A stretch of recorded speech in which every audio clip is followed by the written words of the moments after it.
The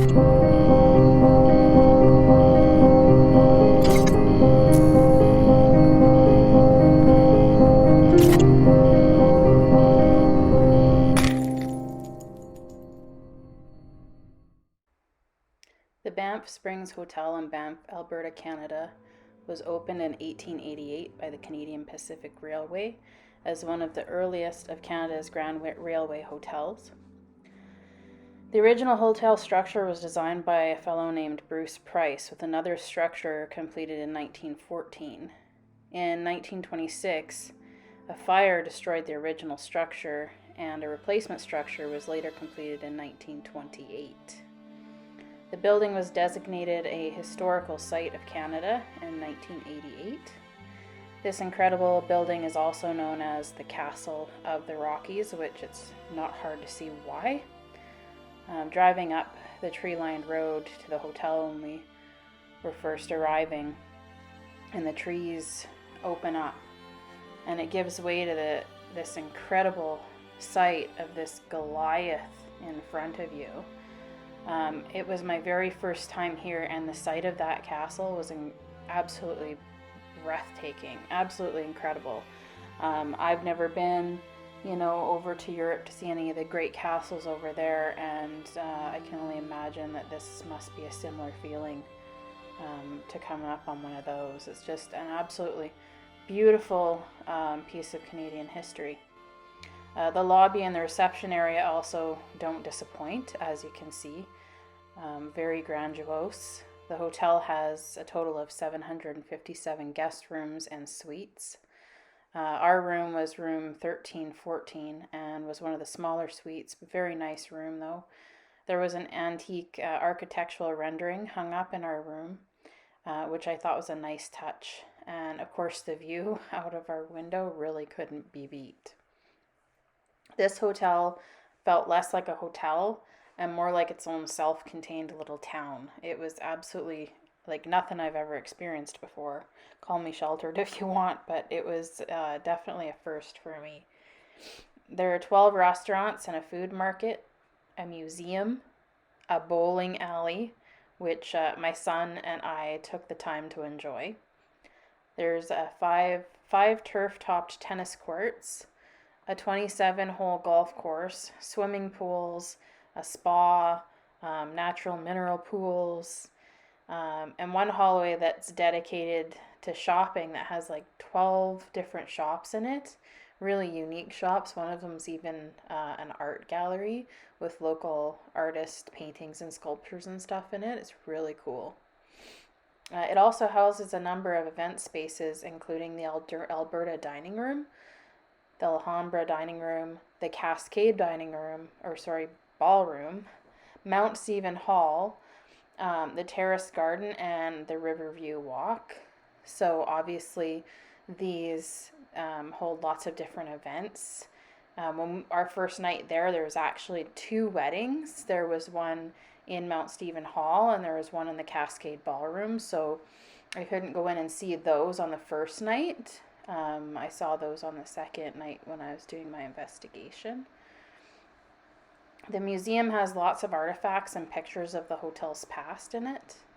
The interior of the Painter Tower was badly damaged in the fire of April 6th, 1926, and the wooden wing of the hotel was destroyed, and it showed a picture in the museum of some of that damage, and I can only imagine how devastating that must have been at the time when that happened, to lose so much history in such a beautiful part of the building. There have been many famous people that have stayed here over the years, but a few of note are Marilyn Monroe, who I absolutely love her. And she tried out the beautiful golf course on her visit, and there's a picture of that in the museum. And also King George VI and our Queen Elizabeth. During their 1939 Royal Tour of Canada, they stayed at the hotel as well. You can actually rent out the royal suite at the hotel where, they would have stayed. And it's like a couple levels. It has a spiral staircase. Some of the pictures I've seen online of it are just awesome. It's quite expensive. It's over $3,000 a night. But I would really like to splurge and actually rent that out and do another investigation, staying in the Royal Suite. So, what I've decided is when I get to 500 subscribers, I will do that. I will spend the money and I will go do a video for you guys in the Royal Suite. Okay, so help me get to 500 subscribers and we'll do that video. There are a few famous ghost stories about this hotel. The one of the bride is the most talked about that I've heard. There's a few slightly different versions of the story though. One is that the bride was walking down the marble staircase and tripped on the train of her dress and fell and tragically broke her neck on her wedding day, and died. The second is that her dress touched one of the many candles that used to light the staircase, caught on fire, and she panicked and fell and broke her neck and died. Many guests have claimed to see the ghost woman in a wedding dress on these stairs or dancing in the Cascade Ballroom where her wedding was supposed to take place. I did some research on the story and unfortunately couldn't find anything in any news articles or town archives or anything like that would confirm that this story was real. Having said that, it was said to have happened in the 20s, so it's possible that a known record of that might be long gone.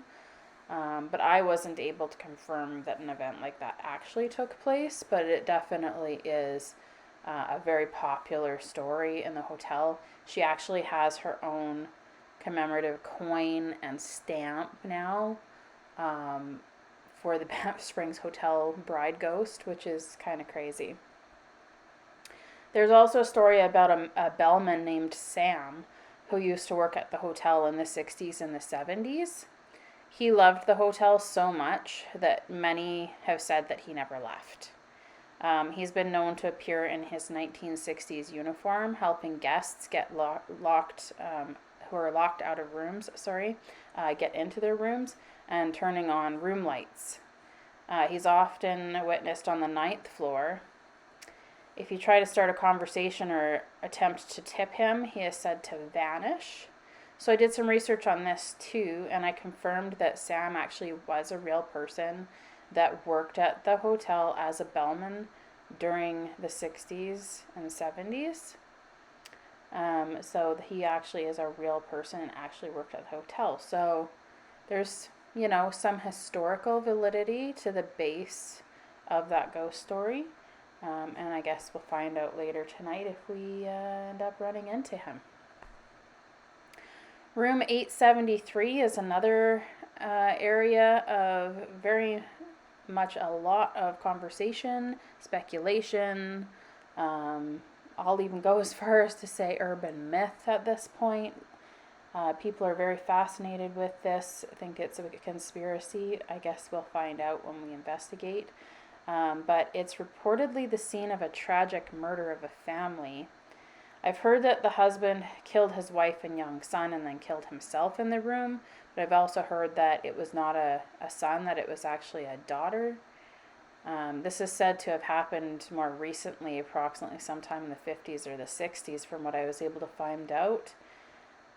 But unfortunately, again, when I did some research, there is no news articles or any record of any kind of violent event like that happening at the hotel.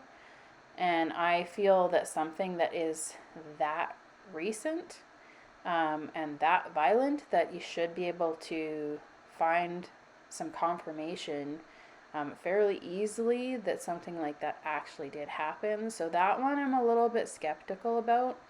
And also, if you try to talk to any of the hotel staff about it, they refuse to even acknowledge it. They're not allowed to talk about that. There's a few that seemed actually rather annoyed at the questions, so I'm sure they get barraged with that room 873 conspiracy quite a bit. This room now has reportedly been blocked off and boarded up and drywalled over because of all of the severe paranormal activity that happened to people in that room after the killings. So we will go up and have a look tonight and see, what we see, I guess. A few other stories that don't really have a lot of meat to them, or just kind of like off the cuff comments, is that some people talk about a ghostly bartender or seeing a headless bagpiper. Yikes. If I saw a headless bagpiper, or a ghostly bartender, thinking of, the ghostly bartender in The Shining, I think I'd probably be rather creeped out. So I'll be honest, wandering around and exploring during the day with my son, I've really felt nothing otherworldly. However, as the evening sky grows darker and the hotel room goes quiet, as guests retire for the night, I'm sitting here recording this and getting prepared for my solo investigation, and I can't help but feel a change in the atmosphere.